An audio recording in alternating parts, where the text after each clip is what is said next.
Sa Ebanghelyo ngayon, ikinuwento ni Jesus ang parabola ng puno ng igos na hindi namumunga. Pinapaalalahanan niya tayo na lahat tayo ay binigyan ng pagkakataon ng Diyos para magbago at mamunga ng kabutihan. Pero dapat din nating tandaan na ang oras ay hindi walang hanggan. Darating ang panahon ng paghuhusga. Ang Diyos ay mapagpasensya at mapagmahal. Binibigyan tayo ng pagkakataong magbago at ayusin ang ating buhay. Pero hindi tayo dapat magpabaya. Kailangan nating magsikap mamuhay ayon sa kanyang kalooban at mamunga ng pagmamahal, kabutihan at pananampalataya. Ways to apply in daily life. Gumawa ng kabutihan araw-araw, kahit sa simpleng paraan.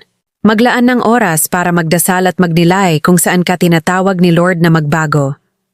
Huwag hintayin ang perfect time para magbalik loob. Ngayon na ang tamang oras. Prayer. Panginoon, salamat sa iyong walang sawang pasensya sa akin.